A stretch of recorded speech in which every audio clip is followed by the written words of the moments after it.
let me show you what I'm working on today. This is, if you remember, if you've seen any of my videos, I have a video series, if you haven't, on this 98 Mustang that I've been working on. Basically I converted it from a Roush. I had a Roush car that was wrecked pretty severely and wasn't coming back, so I basically did a complete changeover on this car.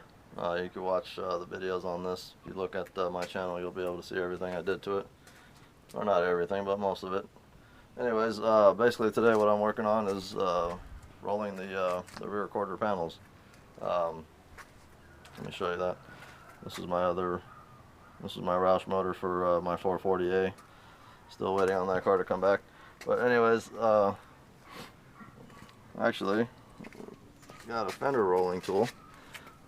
This one just happens to be from the Eastwood company. I've never bought any tools from them before, but this one seems to do the job just fine.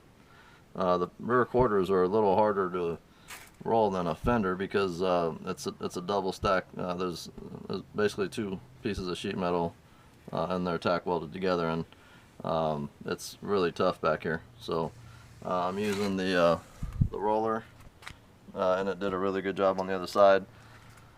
Normally what you do and what you want to do is take a heat gun and you know, the area, basically I'm basically just going from here to right about this point here.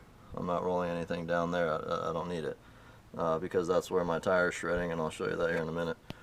But anyways, you take a heat gun and get this area up to about 140, 150 degrees so that the paint doesn't crack while you do this. But the thing about this car is that it's getting a repaint, and I'm not worried about that. So I'm not gonna, if the paint cracks, oh well, I'm getting new paint. So and then somebody did a pretty shoddy Bondo job, as you can see on this quarter panel. So I might actually be replacing this quarter panel because the Bondo work comes up to right about here, and then they just feathered it, you know, the whole thing with Bondo. So as you can see, a lot of the paint from the underside, you know, because it had Bondo on it, there was not going to be any saving it whether I heated it up or not. So, but I'm not worried about that. Like I said, I'm working on getting you know, getting the car painted and possibly replacing this quarter, depending on when I strip this down and see how bad it is and what the work is that was done under there. But as you can see, I mean, this thing, I'm not sure, it's going to be real dark in there, but this, I mean, this thing tucked it, I mean, it tucked it right up underneath there where it's basically just laying flat on the top part of the sheet metal up there.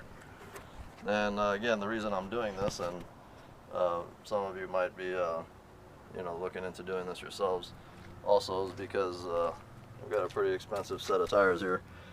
These happen to be the Eagle F1s, and on the back of this car I'm running 285s, and they're just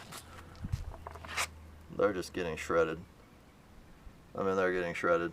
I mean, these are about, I don't know, 60% gone maybe, and I didn't want to end up with a blowout because of this situation. But these are expensive tires. You guys know, if you guys know about tires, you guys know these tires are a couple $150 a piece.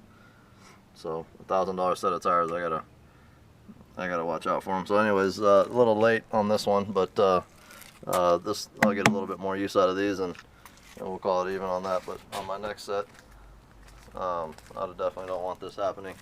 There's the other tire. As you can see, it just you know, the fender just sits out there and just eats it up every time you hit something where the suspension, you know, collapses or compresses. You know, that's pretty bad. That area there is pretty bad. I mean, there's chunks missing. There's chunks missing there. Anyways, you get the picture. But this tool that I've got, I mean, there's multiple variations of this tool, but most of them are pretty much the same. Very good concept, and like I said, this is the first tool I bought from the Eastwood company, and it just seems to be doing the damn thing, you know. And it does what it was made to do. Basically, you have an adjustment on the upper wheel, and it sits on a roller bearing, as you can see right here. and then this is the lockdown. You know, this sorry about that. This here locks it down. So now you get it positioned to the area you want. Let's say I'm putting it here. Snug that up, and now that's locked in position. Then you also have this knob here, which actually I feel they should have just put a steel type of deal on here, because I could, you know, I when I tighten it down and unloosen it, I can kind of feel it slipping here. I don't know if it's just mine. I just got, like I said, I just got it today, but you know, I'm not really worried about this, because if this goes away, I'll just tack weld a, you know, a nice little handle on it, and it'll be just fine.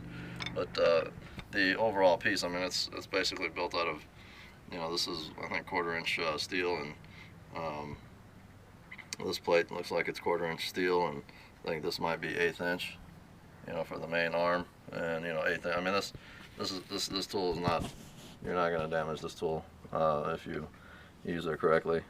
I mean, unless you start working on bulldozers or something. But anyways, this seems to be a good tool, and it's working properly, and I like it. So just putting that out there. This by the way, this knob, I'm sorry, getting back to that, got sidetracked there. This basically helps you extend. Let me put this back a little bit. So this is your main set screw here, and this screw basically determines where your lever is. So this lever, as you turn the main set screw, which is kind of like a vise turning here, but it'll bring your arm back or forward, okay? And then the knob that I'm trying to show you for the past minute here, it loosens up, and you get to pull an extension out. So you know, you can extend it up. Now I tried initially doing this with the suspension loaded, like as if it was in the car, and I had the car on jack stands sitting up on the rear axle, and my car is lowered, so the spring, the travel between here and here was very small, and basically the tool was too long, so I had to let the suspension go down. You know, I had to jack up the car from a different jacking point, and basically unload the suspension. So now I've got perfect room here. I'm gonna go ahead and roll this quarter here, and that'll be the end of the day here. Not the end of the day, but maybe the end of the time I have on this car for today. But there she is. I don't know, like I said, if you wanted to see how I did this transplant, it came out amazing. I mean, everything from the 04 style car came into here. So check that out if you guys like that. But anyways, there it is. You want to roll your fenders, and that Eastwood tool is not very expensive. I think I paid $100 for it online. So it's something that is acquirable, and you know, it's doable. You can research it and see how it's done. There's other videos on this, and if you have any questions, like, I'll probably be able to help you out. Just send me a message. All right, talk to you later.